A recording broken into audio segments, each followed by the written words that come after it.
Donald Trump está perdiendo la cabeza como nunca antes. Está haciendo todo lo posible para tratar de distraernos. No simplemente de su escándalo con Jeffrey Epstein, sino también de una noticia impactante de hace varios días. Noticia que habla de que la inflación ha alcanzado puntos gigantescos. Todo por culpa de los aranceles de Donald Trump. Absolutamente todo se está desmoronando alrededor de Donald. Así que por costumbre de él, reaccionó con furia y trata de distraer a todos. Y vimos eso cuando Donald Trump hizo una amenaza increíble. Esta amenaza fue directamente al senador Schiff, pues Donald Trump amenazó con encarcelarlo. Pues este senador se está volviendo en contra de Donald Trump. Ahora, antes de entrar en esta publicación que te acabo de mencionar, quiero comenzar con lo que dijo el senador Schiff sobre el abuso de poder de Donald Trump, que llevó a esta publicación tan interesante.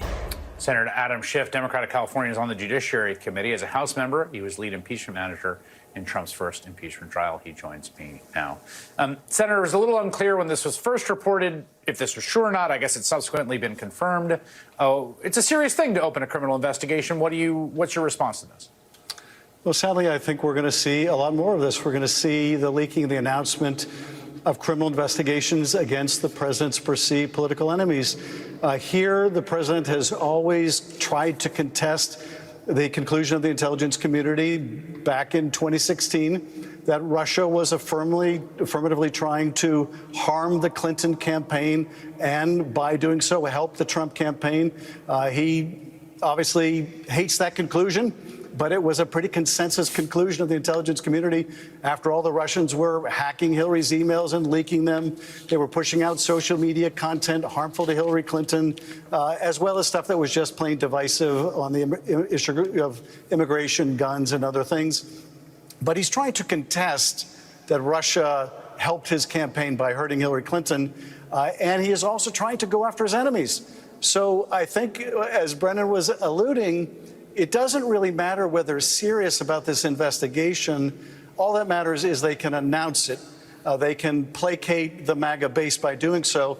Now, they may very well go beyond that. We've seen them move to initiate investigations without any evidence, and there's really no telling how far this administration will go. I should note, of course, that John Brennan is an MSNBC contributor here at the network. I want to ask about another revelation today about sort of the use of the federal government directed at James Comey. This is New York Times reporting today after the former FBI director put a picture on Instagram of seashells arranged to say 8647. Law enforcement tailed his car and tracked his cell phone, steps usually reserved for serious threats. 86 obviously means to get rid of.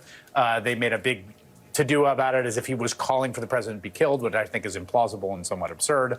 What do you think about the Secret Service tailing Mr. Comey?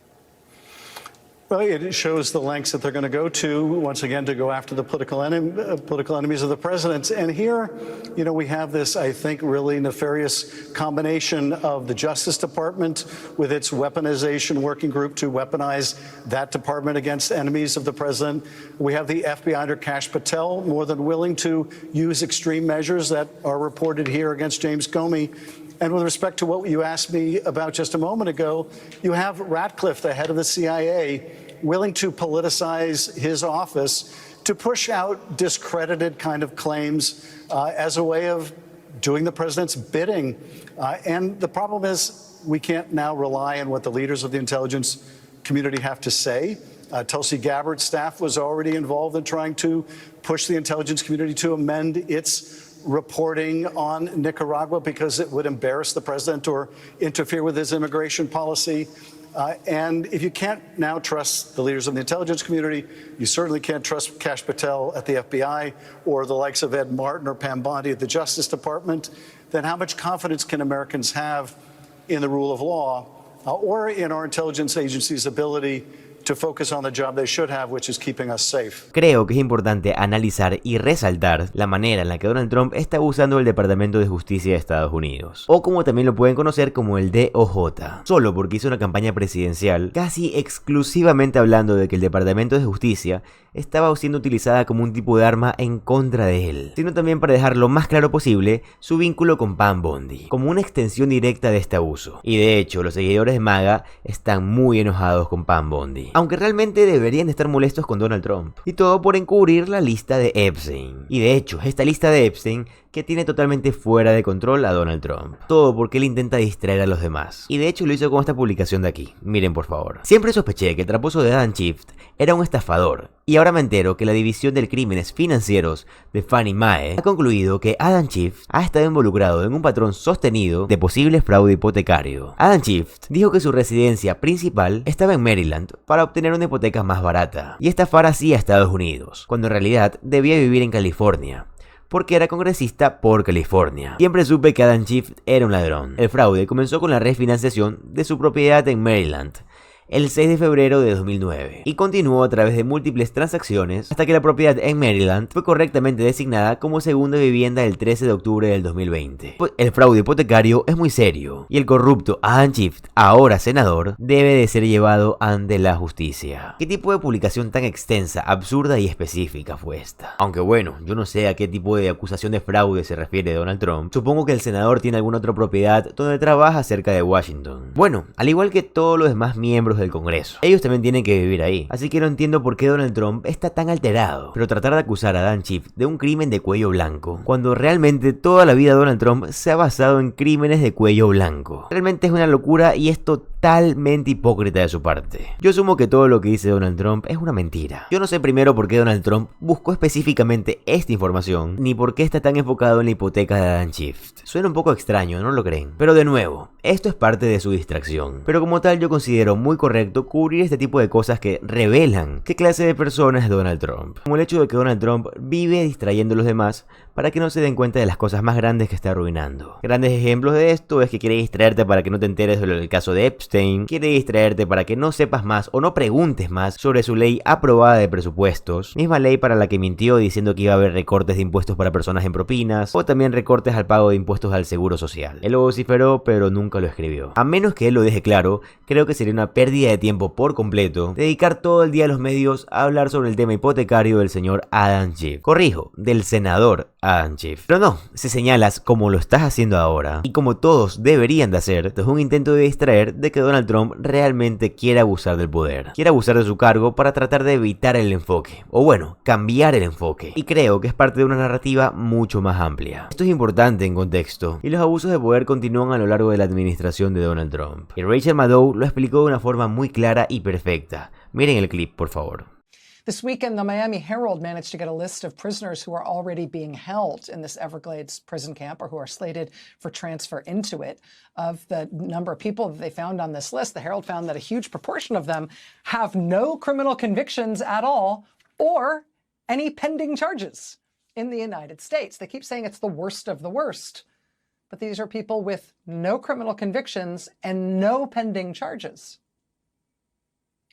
As the Everglades immigration prison has sprung up and filled up, elected Democratic lawmakers have been pushing hard too.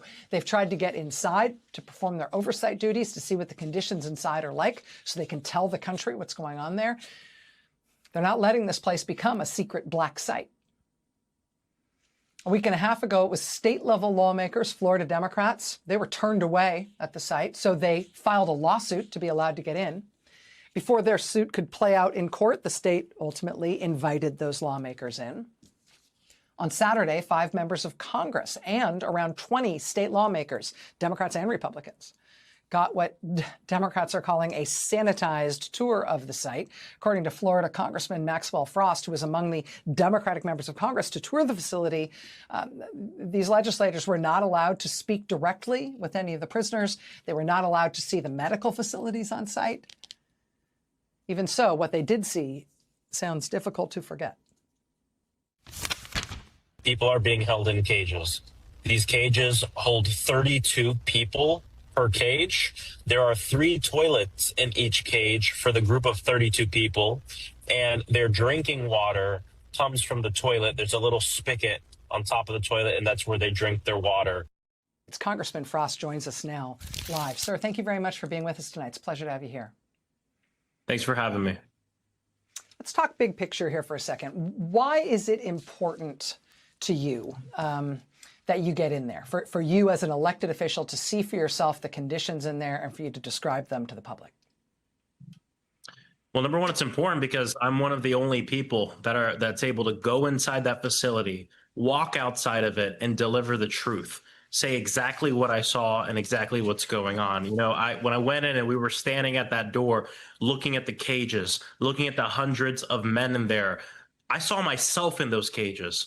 I saw people who were my age, people who looked exactly like me. And I thought when we were walking out of those doors of the internment camp, I thought, I'm one of the only people that looks like me and that's my age that's going to actually walk out of this place without being deported, or without being a staff member that's not allowed to really talk about what's going on in there. That's why it's so important for members of Congress to conduct oversight on these facilities. And we were some of the first people to go in there with a notebook, with a pen. I had pictures. I have a full notebook full of questions that I was looking to get answered, pictures of my constituents, information about their stories. And I'm going to be back. You know, we originally planned this as an unannounced tour. Somehow they found out about it and they ended up inviting us on the same day and time we were going to show up anyway.